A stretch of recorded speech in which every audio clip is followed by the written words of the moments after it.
A family photo from 1895 seems normal. When they zoom in on the girl, they discover something impossible. Carmen Rodriguez, a historian specializing in 19th century photography, climbed the creaking stairs to the attic of the Mendoza family house. She had been contacted by Elena Mendoza, a 78-year-old woman who wanted to catalog the historical objects before selling the property that had belonged to her family for more than a century. "My great-grandmother was very fond of photography," Elena explained while opening dusty trunks. "She had one of the most modern photographic studios on Sierpes Street. It was something revolutionary for a woman in 1895. Carmen carefully examined each daguerreotype and glass plate when Elena handed her a sepia photograph, perfectly preserved in an engraved silver frame. The image showed a well-to-do family posing in the courtyard of a typical Andalusian house. A man with a mustache and frock coat, a woman with a corset and long skirt, two boys with knickerbockers, and in the center, a girl of approximately 8 years old in a white lace dress. "This is my family in 1895, murmured Elena with nostalgia. "My great-grandfather Francisco Mendoza, his wife Isabel, my great-uncles Andres and Miguel, and little Esperanza." Carmen held the photograph near the window, taking advantage of the natural light filtering through the clouds. The quality of the image was exceptional for the era, with a sharpness that rivaled the best photographic studios in Madrid or Barcelona. But something in the girl's expression caught her attention. Esperanza was looking directly at the camera with an intensity uncommon for a girl her age. "What happened to Esperanza?" asked Carmen, noticing a certain tension in Elena's voice. Elena remained silent for a long time, her fingers trembling slightly as she held other family photographs. "She disappeared 3 days after this photograph was taken. They found her a week later at the port, drowned in the Guadalquivir. They never knew how she got there." Carmen felt a chill. The photograph that moments before had seemed like a typical family image of the era now took on a tragic dimension. Esperanza's eyes seemed to guard a secret that died with her at 8 years of age. Carmen took the photograph to her studio in the historic center of Seville, where she had access to the best magnifying glasses and microscopes available for analyzing historical documents. For decades, she had examined thousands of 19th century photographs, but something about this image disturbed her beyond the family tragedy. Under the intense light of her kerosene lamp, she began to examine every centimeter of the photograph with her magnifying glass. The photographic technique was impeccable, the exposure perfect, the composition carefully planned, the contrasts well defined. Elena's great-grandmother's studio was evidently first-rate. When she directed the magnifying glass toward little Esperanza, Carmen noticed something extraordinary. On the girl's neck, partially hidden by the lace of her dress, a small pendant was clearly distinguishable that was not visible to the naked eye, but most striking was what that pendant showed. Engraved in the metal could be clearly read, "RHC Weskings 23. Carmen blinked several times, convinced that her eyes were deceiving her. She carefully cleaned the magnifying glass and examined the pendant again. The letters were unmistakable, engraved with a precision that contrasted dramatically with the date, 1623, more than 200 years before Esperanza was born. "This is impossible," she murmured to herself. An object from the 17th century, in possession of a 19th century girl, was not technically impossible. But why would a well-to-do family like the Mendoza allow a girl to wear such an ancient and apparently valuable piece of jewelry? Carmen consulted her books on the history of civilian goldsmithing, looking for information about 17th century engraving techniques. The initials RHC could correspond to some goldsmith of the era, but they could also be the initials of some important historical figure. By dawn, with tired eyes but a mind more alert than ever, Carmen made a decision. She would have to investigate the provenance of that mysterious pendant and its connection to the Mendoza family. Carmen headed early to the historical archive of Seville Cathedral, where the oldest parish records and civil documents of the city were preserved. Don Emilio Vasquez, the chief archivist, was an elderly man who knew every document in the vast collection. "The Mendoza were a very prominent family at the end of the 19th century, explained Don Emilio while reviewing baptismal records. Francisco Mendoza was an olive oil merchant and had business throughout Andalusia. His wife Isabel came from a family of artisans specialized in goldsmithing. Carmen found Esperanza Mendoza's baptismal certificate dated March 15, 1887. The girl would have been exactly 8 years old when the photograph was taken in 1895. However, what caught her attention most was a margin notation in the record, written in different handwriting. Died by drowning on October 26, 1895. Suspicious circumstances. Is there more information about her death? Asked Carmen with an accelerated heart. Don Emilio led her to the civil archives, where reports from the civil guard of the era were preserved. Among the yellowed documents, they found the official report on Esperanza Mendoza's death.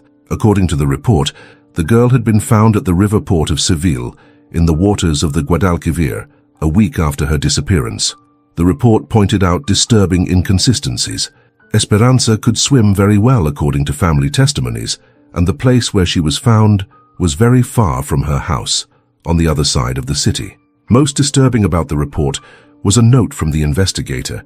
The girl was carrying in her right hand a gold pendant with the initials RHC and the date 1623. The family claims not to know the provenance of said jewel. Carmen felt her blood freeze. It was the same pendant she had seen in the photograph hidden among the lace of Esperanza's dress. The girl had carried it with her until the moment of her death. Carmen needed more information about the daily life of the Mendoza family before the tragedy. Don Emilio suggested she visit Doña Remedios Herrera, an 89-year-old woman who lived in the same neighborhood where the Mendoza house had been and whose family had been their neighbors for decades. She found her in a small house near the Plaza de San Lorenzo, knitting by the window overlooking the interior courtyard. Her eyes, though tired with age, shone with lucidity when Carmen showed her the photograph. "Dear God," exclaimed Doña Remedios upon seeing the image. "It's little Esperanza. My grandmother told me the story when I was a child. She said that child had changed a lot in the weeks before she died." Carmen leaned forward, anxious to hear more details. "My grandmother worked as a seamstress for Doña Isabel, Esperanza's mother," continued the elderly woman. "She went to the Mendoza house every week to mend the family's clothes. She said the girl had begun asking strange questions about the history of the house." Doña Remedios paused to take a sip of chamomile tea. Esperanza constantly asked about who had lived in that house before her family. She wanted to know about the former owners, about objects that might have been left hidden. "My grandmother thought the girl had found something in some corner of the house, something that had her obsessed." Carmen felt her heart racing. "Did your grandmother mention what kind of object?" "She spoke of the girl always carrying something hidden around her neck under her dresses. When my grandmother asked her what it was, Esperanza would only say it was a very important secret and that someday everyone would know." The old woman's words confirmed Carmen's suspicions. Esperanza had found the pendant RHC 1623 somewhere in the family house, and that centuries-old jewel had awakened her curiosity about the former inhabitants of the property. Carmen decided to investigate the photographic studio that had belonged to Elena's great-grandmother. According to municipal records, the studio had been located at number 47 Sierpes Street, in the commercial heart of Seville. The building still existed, although it had been converted into a hat shop. Carmen spoke with the current owner, who allowed her access to the basement, where some abandoned objects from previous tenants were preserved. Among the dust and cobwebs, she found several old photographic equipment, a glass plate camera, wooden tripods, and most importantly, dozens of undeveloped photographic plates carefully wrapped in black paper. Carmen took the plates to a specialist in developing historical photographs, Don Alberto Jimenez, who had a laboratory adapted to work with 19th century techniques. "These plates are in excellent condition," commented Don Alberto while preparing the necessary chemicals. "The development process will be delicate, but we should be able to recover the images." During the following hours, they watched as images gradually appeared on the plates.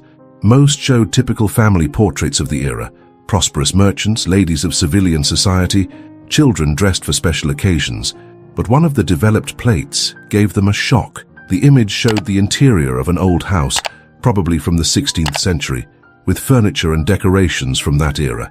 In the center of the room was a table with various objects, documents, jewelry, and prominently placed a pendant identical to the one Esperanza wore in the family photograph. "This is extraordinary," murmured Don Alberto. "This plate seems to have been taken as an inventory of an old house. Notice the date engraved on the edge of the plate, 1894. Carmen examined the plate with a magnifying glass. Next to the pendant was a partially visible document, with the initials RHC clearly legible, and what appeared to be a will or legal document from the 17th century. For the first time since she had begun the investigation, Carmen felt she was approaching a concrete answer about the provenance of the mysterious pendant and its connection to Esperanza's death. Carmen headed to the Municipal Archive of Seville, determined to find more information about the history of the house where the Mendoza lived. Property records revealed that the house had been built on the foundations of a 17th-century mansion that had belonged to the Herrera de la Cruz family. The librarian Doña Pilar helped her locate documents about the former owners. What they discovered completely changed Carmen's perspective on the case. Don Rodrigo Herrera de la Cruz had been an extremely prosperous spice merchant who lived on that property between 1590 and 1643. Records indicated he had accumulated considerable fortune through trade with the Indies, but had died without direct heirs after a plague epidemic took his entire family. Most interesting was Don Rodrigo's will dated shortly before his death. The document specified that he had hidden his riches in a safe place inside the family house, and that he had left clues to find them in the form of jewelry engraved with his initials and the date of the hiding place's creation, 1623.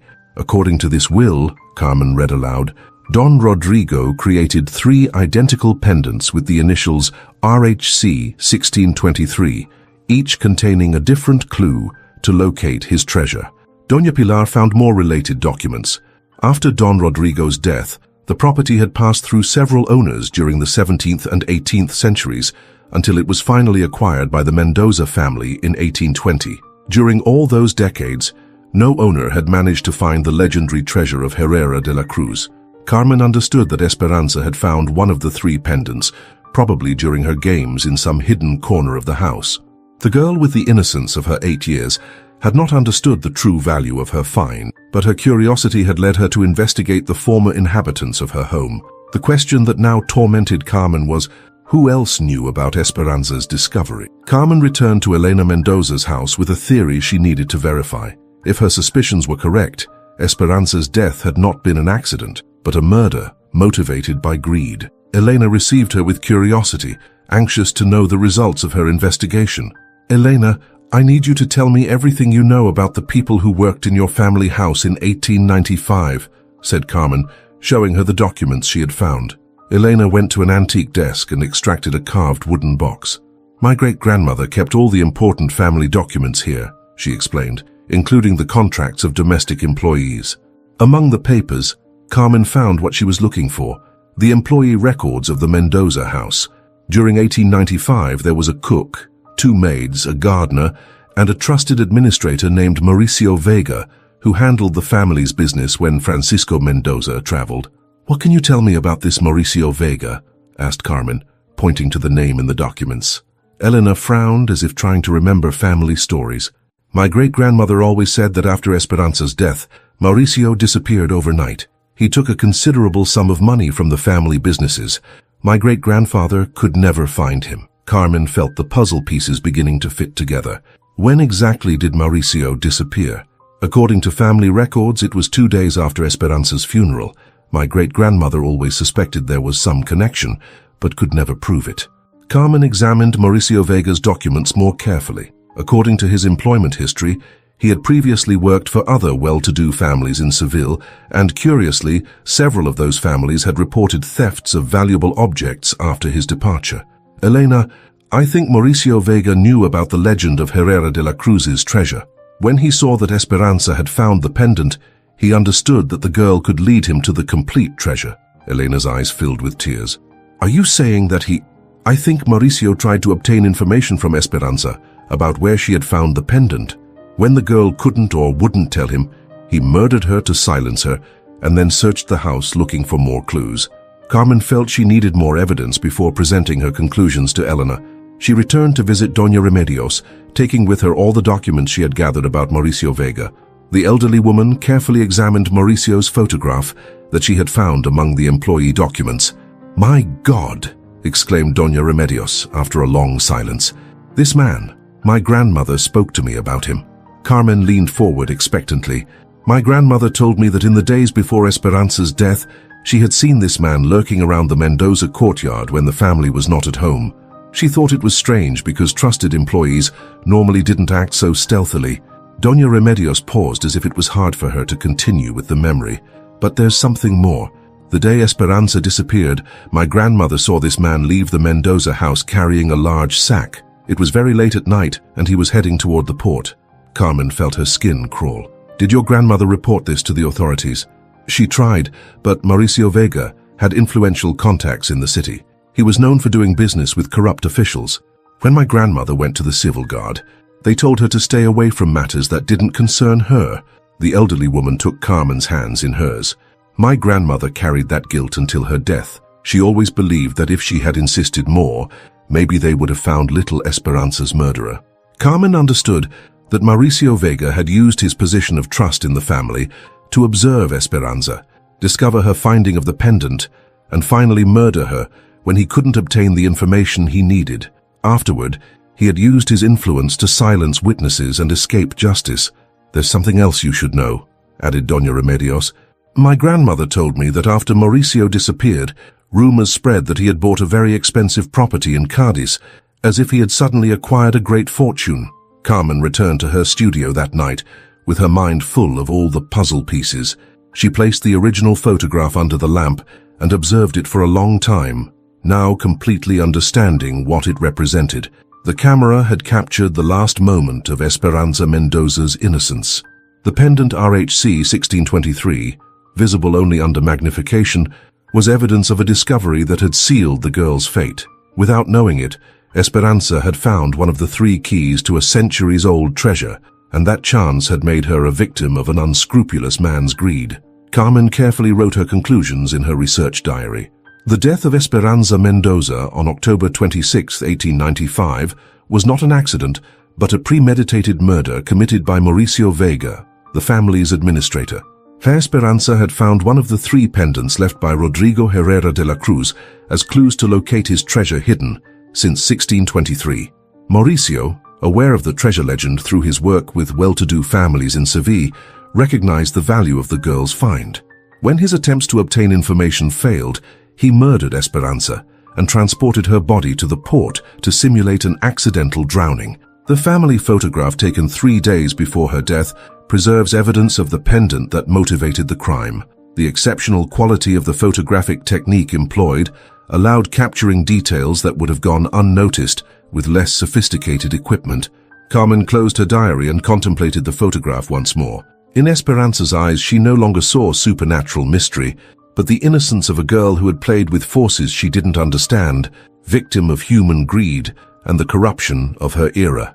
The photograph had preserved for posterity not only the image of a prosperous 19th century family, but also the silent evidence of an injustice that had remained hidden for more than a century.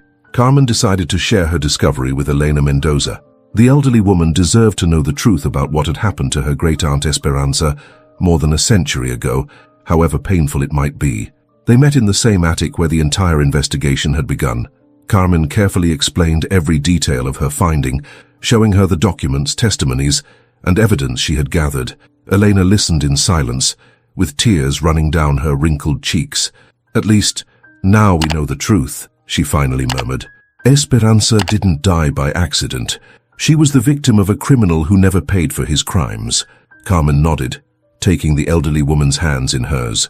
"Your family can finally close this chapter with the truth. Esperanza deserves to be remembered not as a victim of a tragic accident, but as an innocent girl who was murdered by the greed of a ruthless man." Elena contemplated the photograph one last time before carefully storing it in its silver frame. "What do you plan to do with this information?" she asked. Carmen had reflected much on that question. "I think this story should be preserved and shared. Although we can no longer bring justice to Mauricio Vega, we can honor Esperanza's memory and expose the corruption that allowed her murderer to escape." Months later, Carmen published a detailed article about the case in the Journal of Andalusian Criminal Historical Studies. The article not only revealed the truth about Esperanza Mendoza's death, but also exposed the corruption networks that existed in 19th century Seville, allowing influential criminals to escape justice. The 1895 photograph became a symbol of injustices silenced by power and corruption. Around the neck of an 8-year-old girl, hidden among innocent lace, a 19th century camera had captured evidence of a crime that had remained unpunished for more than 100 years. Elena Mendoza keeps the photograph in her home no longer as a distressing mystery, but as a reminder that truth, however late it may arrive, always finds a way to emerge. and every time she observes little Esperanza's eyes, she can see in them not only lost innocence but also finally restored justice. The rain that had begun on the day of discovery had ceased, and the Seville sun shone again over the terracotta roofs, illuminating a truth that had remained hidden for more than a century, waiting for the right moment for justice, though delayed, to finally be done.